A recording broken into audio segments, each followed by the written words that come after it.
Hello friends, welcome to my channel Turi.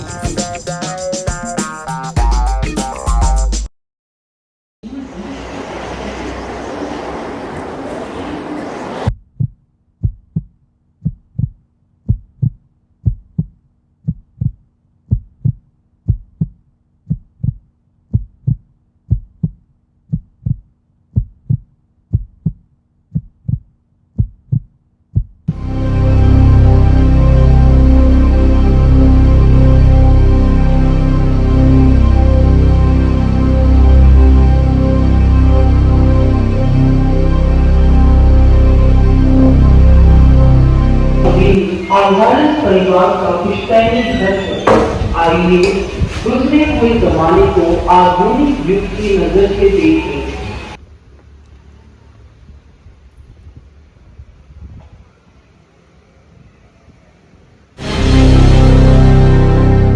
यदि आप अपनी बाई ओर दरवाजे के पास नजर डालें तो आपको एक टोपी रखने का स्टैंड दिखाई देगा। ये स्टैंड हमेशा द्वार की बाई तरफ रखा जाता है। इसका कारण ये है कि जब मेहमान घर में प्रवेश करते थे तो दाहिना हाथ अभिवादन के लिए इस्तेमाल होता था और बायां टोपी निकाल के लटकाने के लिए। पालकी जो दाईं तरफ एक हुई है, ये जमींदारों के परिवहन का साधन था। फरवरी में इसे पालकी और पुर्तगाली में माचील के नाम से जाना जाता है। इस पालकी को उठाने के लिए 4 समर्थ शरीर वाले आदमियों का इस्तेमाल होता था, जिन्हें बोयरस कहते थे। घर का सामने का दरवाजा था, तो सिर्फ रात को ही बंद होता था। जब कोई आता था तो इधर से देखते। जब कोई दरवाजा खटखटाता था तो एक फर्नीचर कांच के माध्यम से झांक कर देखता था। सीधे आगे बढ़ते हैं। एक घर का चैपल है। ये चर्च चैपल है। इस चैपल का ऑल्टर या वेदी जानबूझ के पश्चिम की ओर है। इसका मुख्य कारण ये है कि रोम, जो कैथोलिक समुदाय की राजधानी है, वो पश्चिम में है। विशेष पारिवारिक अवसरों पर यहाँ प्रार्थना आयोजित होती थी। रोज शाम के ठीक 6:30 बजे जब चर्च की घंटी बजती, तब घर के सब सदस्य दास दासियों सहित यहाँ शाम की प्रार्थना के लिए इकट्ठे होते। ये उन मौकों में से एक था जब पूरा परिवार साथ होता था। कहा जाता है कि जो परिवार साथ प्रार्थना करता है वो परिवार हमेशा एक रहता है। सन एन इस परिवार का संरक्षक संघ होने के कारण उनकी मूर्ति क्रॉस के पास प्रमुखता से पिता, पुत्र और पवित्र आत्मा सब मनुष्य के रूप में चित्रित है।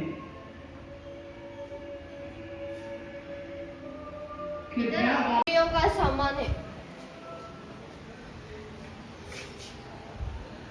दीवार में बनी हुई जो अलमारी है, उसमें विभिन्न डिकैंटर, जर्मन चांदी के बर्तन और अन्य घरेलू इस्तेमाल की वस्तुएं दिखाई दी हैं।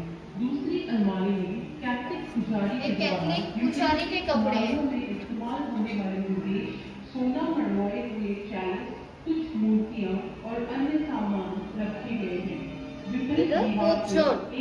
उसने उसकी आशीर्वाद की चिट्ठी भेजी थी वेटिकन रोम से इस परिवार को। ये खास वेटिकन रोम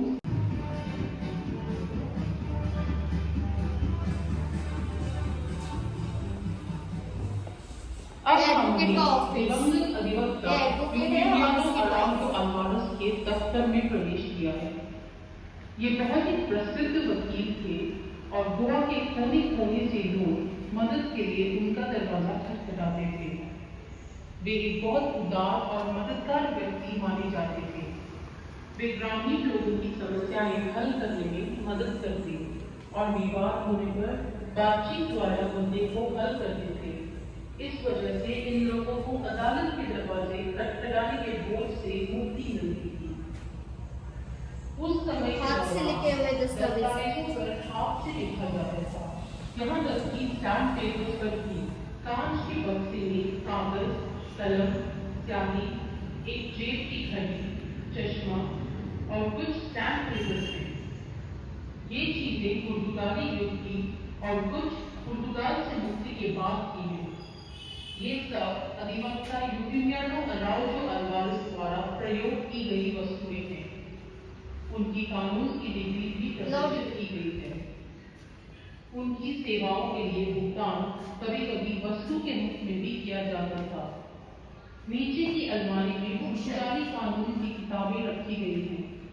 पुर्तगाली विधि जो घरों में प्रचलित है, महिलाओं के अधिकारों की सुरक्षा करता है। ऊपर धूम्रपान पाइप का संग्रह रखा गया है।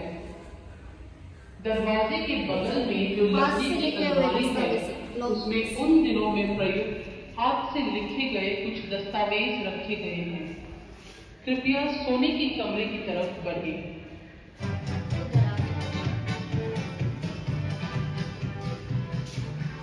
एडवोकेट का बेडरूम, इमरजेंसी टॉयलेट से कोमोड। पहले टॉयलेट घर के बाहर होते थे। सामान्य रूप से कोमोड कहते थे। ये रात में सुविधा के लिए इस्तेमाल होते थे, क्योंकि उन दिनों में बाथरूम और शौचालय हमेशा घर के पीछे होते थे। आधुनिक युग में बाथरूम बेडरूम के अंदर संलग्न हुए। इंग्लैंड से लाया गया ये चीनी मिट्टी का बर्तन और साबुन रखने का बर्तन मुंह धोने के लिए इस्तेमाल होते थे। मास्टर बेडरूम को विस्तृत रूप से सजाया गया है। आरामदायक की सुझावों वाली आरामदायक कुर्सी पर बैठकर अधिवक्ता यूलियानो अल्वारेस ग्राउंड पर की कार्यों की फेरी के मजे लेते थे। इस 4 खंभों वाले बिस्तर पर बिछाया गया चादर से लाया गया था। यह बेहतरीन कारीगरी और असली रेशम से बना बेडस्प्रेड मार्गरिटा की मां लॉरा गोम्स परेरा ने उनके तोहफे के रूप में दिया था। अब हम आगे बढ़ेंगे बच्चों के सोने के कमरे की ओर।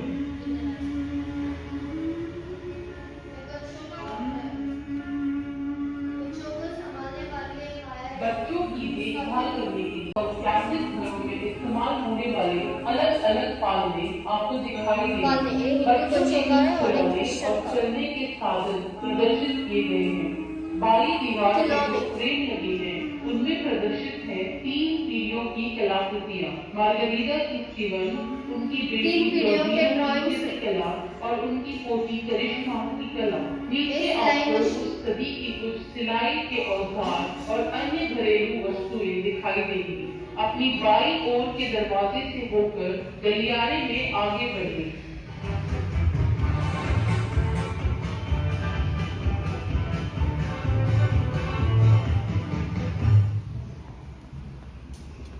Murphy radio. अच्छा है।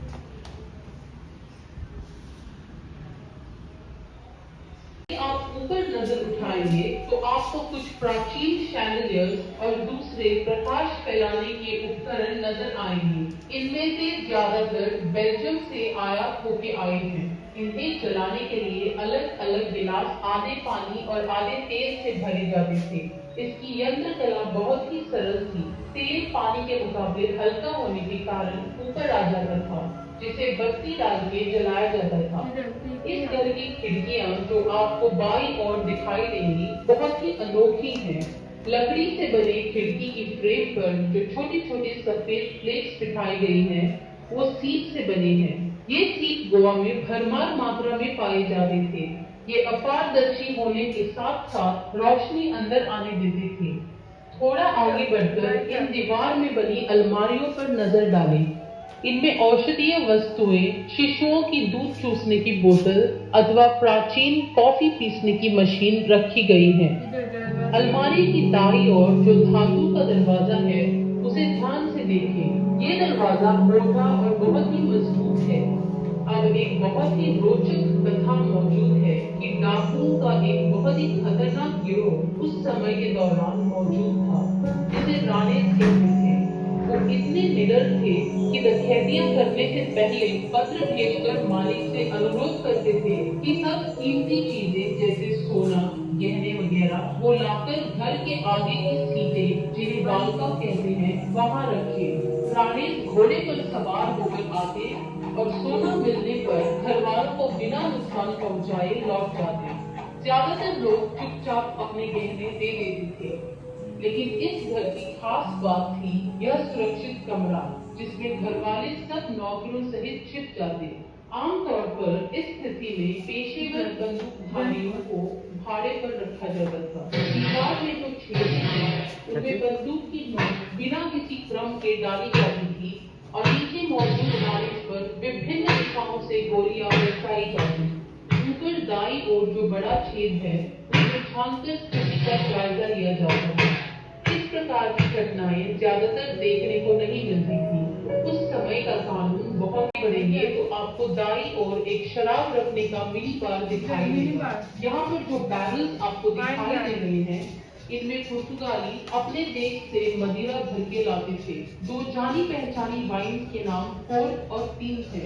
वाइन बैरल में एक नल बिठाया जाता था जो चाबी से बंद होता था। इस तरह से वाइन राशन की जाती थी। दीवार की अलमारी जिसमें तरह तरह की वाइन बॉटल्स हैं, उसके नीचे मिट्टी के टाइल्स लगा के एक ठंडी जगह बनाई गई है। इसमें घर में बनी वाइन भंडार में रखी जाती थी। ऊपर अलग अलग किस्म की सोडा की बोतलें रखी हैं। स्थानीय लोग काजू के तेल में जड़ी बूटियां मिलाकर दूधशीरी का उत्पाद करते हैं।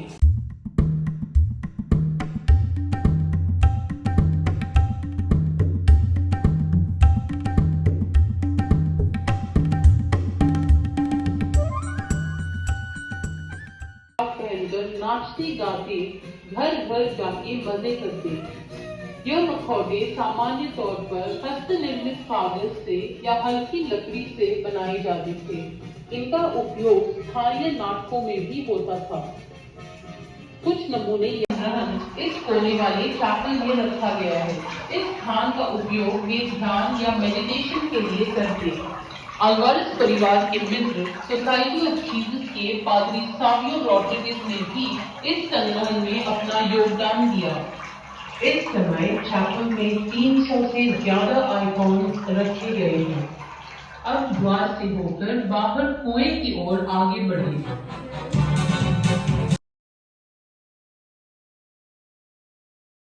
मालिकों के अलावा गांव वाले भी इस कुएं से पानी खींचते थे। अलग अलग किस्म की पानी खींचने की पुली, खेत खोदने के हल, पौधे खींचने के उपकरण और रेनकोट यहाँ पर लटकाए गए हैं।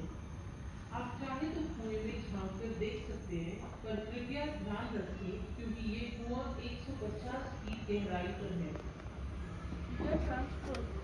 कुएं पर लगे जाल के उस पार आपको घोड़ा गाड़ी, बैलगाड़ी और एक साइकिल दिखाई देंगे। द्वार से होते हुए गलियारे में प्रवेश करें, जहां स्थानीय उपकरण मौजूद हैं।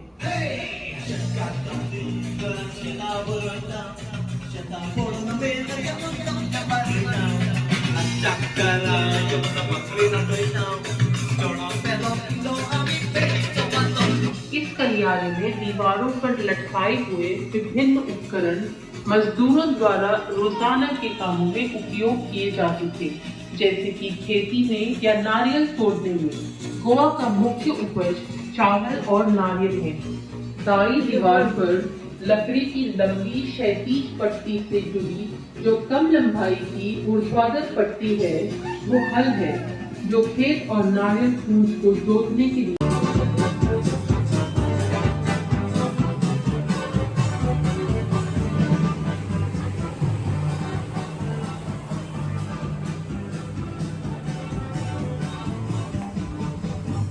पीछे बाई ओर की शेल्फ पर जो इंग्लैंड और स्कॉटलैंड से लाए गए चीनी मिट्टी के जार हैं, उनमें तेल, अचार और दूसरे प्रावधान भंडार में रखे जाते हैं। पुर्तगाली युग में बार्टर सिस्टम की प्रथा मौजूद थी। किसान जमींदारों के खेतों में खेती करके उन्हें उपज का आधा हिस्सा दे देते थे। उस समय के दौरान इस्तेमाल होने वाले वजन और माप तोल के सामान यहाँ प्रदर्शित हैं। अगली शेल्फ्स पर पकाने और तापने के लिए व्यापक रूप से इस्तेमाल होने वाले तांबे और मिट्टी के बर्तन प्रदर्शित हैं। हर बर्तन का एक विशेष उपयोग होता था। कृपया ऊपर दीवार पे नजर डालें। आपको चारपाइयां लटकती हुई दिखाई देंगी। जब भी मेहमान रात गुजारते थे, इन चारपाइयों को नीचे लाया जाता था। दरवाजे के पास आप एक बड़ा चीनी मिट्टी का जार पाएंगे। इसमें चीन से शक्कर जहाज द्वारा लाई गई थी। जार को पत्थर के आधार पर रखा गया है जिसमें नाली बनी है। नाली में पानी भरा जाता था ताकि चींटियों को शक्कर से दूर रख सकें। गलियारे के आखिर में एक नहाने का कमरा है। उन दिनों में भी महिलाओं का चित्र द्वार पर चित्रित किया जाता था ताकि पता चल सके कि यह महिलाओं का नहाने का कमरा है। दरवाजे के बाहर का चूल्हा नहाने का पानी गर्म करने के लिए था। नहाने के कमरे की दाईं ओर का कमरा पुरुषों का नहाने का कमरा और शौचालय है।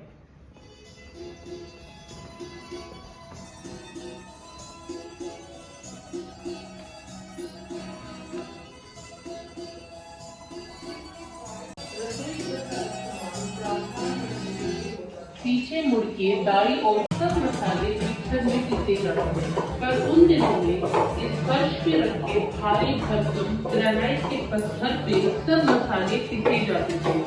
इस पत्थर के बीचों बीच एक गोल छेद बना है जिसमें सामग्री डाल के इस छोटे पत्थर को गोल गोल घुमाकर मसाला पीसा जाता था। यह अगला उपकरण 3 अलग अलग कामों के लिए इस्तेमाल होता है। इसे कोंगनी में आडोरी कहते हैं।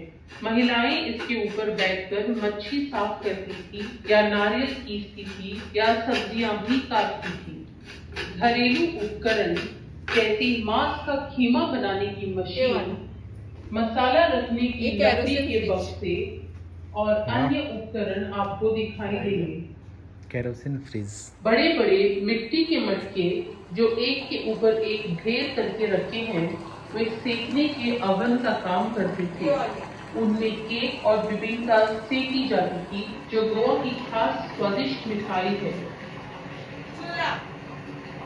दरवाजे के पास जो चूल्हा है उसके 5 मुंह हैं। पहले 2 खाना पकाने के लिए इस्तेमाल होते थे और पीछे के 2 खाना गर्म रखने के लिए या फिर ढके जाते थे ताकि ऊर्जा बचा सके। खिड़की के पास 2 लकड़ी के पिंजरे लटक रहे हैं। इन्हें मिड सेफ्स कहते हैं। इनमें पका हुआ खाना धूल, मक्खियों और अन्य कीड़ों से बचाकर रखा जाता था। यदि आप खिड़की से झांकें तो आपको एक खुला आंगन दिखाई देगा। इसे रॉक आंगन कहते थे। इस खुली जगह पर मच्छी, सॉसेजेस, आम और बारिश के मौसम के प्रावधान के लिए बहुत चीजें नमक डाल के कड़ी धूप में सुखाई जाती थी। सामने आपको एक पुतला दिखाई देगा। ये पुतला रोम में पाए जाने वाले वीनस ऑफ लबान के पुतले का प्रतिरूप है। आम के पेड़ की अष्टविनायक की लैटराइट से बनी प्रतिमाएं हैं। अब आगे के कमरे की तरफ बढ़े।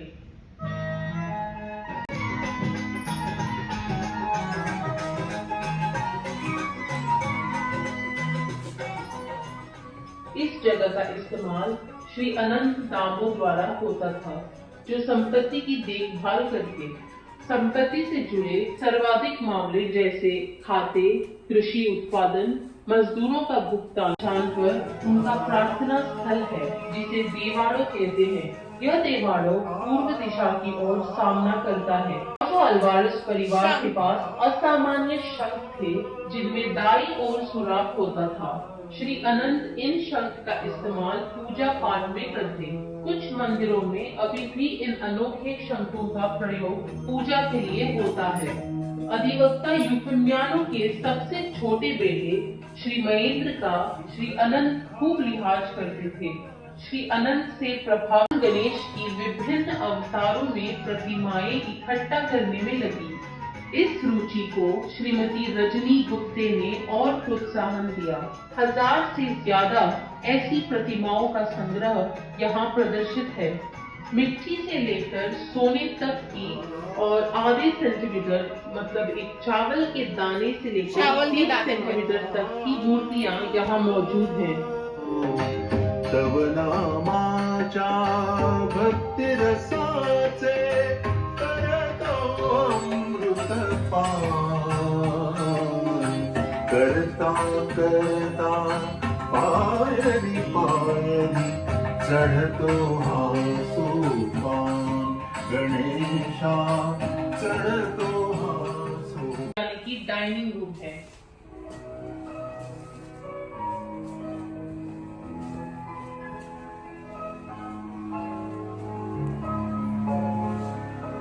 ये लंबा खाने का मेज जो कमरे के बीचों बीच है 22 लोगों को एक साथ बिठा सकता था। इसे जरूरत अनुसार मोड़कर छोटा भी बनाया जा सकता था। इस हॉल का प्रयोग ज्यादातर पार्टी और औपचारिक समारोहों में होता था। बाई दीवार पर आपको इस कालीन का प्रयोग चर्च में लौरा की शादी के दौरान हुआ। बाद में अधिवक्ता यूफिमियानो और मार्गरेटा की शादी में भी इस कालीन का प्रयोग हुआ और आखिर में श्री महेंद्र की शादी में। दीवार की अलमारी में जो क्रॉकरी है वो चीन, जापान और मकाओ से लाई गई है। इस घर की वस्तुएं जैसे क्रॉकरी और फर्नीचर के रंग अलमारी की छाप खुदी हुई है।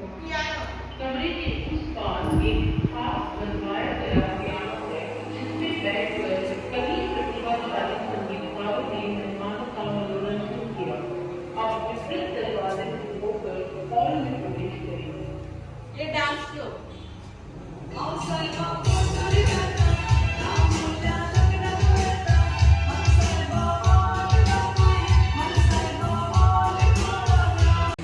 इस हॉल को थाल कहते हैं। इसका फर्श लकड़ी से बना है और खास मौकों पर इसे डांस फ्लोर के रूप में इस्तेमाल किया जाता था। कैंडिडेट्स को जब मोमबत्तियों से रोशन किया जाता तो हॉल का माहौल बड़ा ही प्रेम प्रसन्न या रोमांटिक हो जाता था। ये शैंडिलियर्स और दीवार पे लगे शीशा बेल्जियम से आयात करके लाए गए थे। थोड़ा और आगे दाईं ओर एक लिखने का डेस्क है जो एक तिजोरी का काम भी करता था। इसमें बहुत सारी छुपी हुई दराज थी जिसमें जरूरी कागजात सुरक्षित रखे जाते थे। मेज के ऊपर पीछे की दीवार पे जो तस्वीर है वो अधिवक्ता यूफिमियानो अराउजो अल्वारेस और उनके परिवार की है। अन्य तस्वीरें अल्वारेस परिवार की 5वीं और 6वीं पीढ़ियों की हैं। वर्तमान पीढ़ी जो इस घर में रहने वाली आखिरी थी वो अब काशी के शहर मडगांव में बस रही है। गोवावासी बड़े ही सीधे साधे थे और उनकी रोजमर्रा की जिंदगी जो देश की हदें पार कर दुनिया के चारों कोनों से चीजें खरीद कर लाते थे। ये बेशकीमती के लिए और संरक्षित रखने के लिए काफी कष्ट उठाए हैं। हम उम्मीद करते हैं कि इस घर में सफर के द्वारा आपको प्राचीन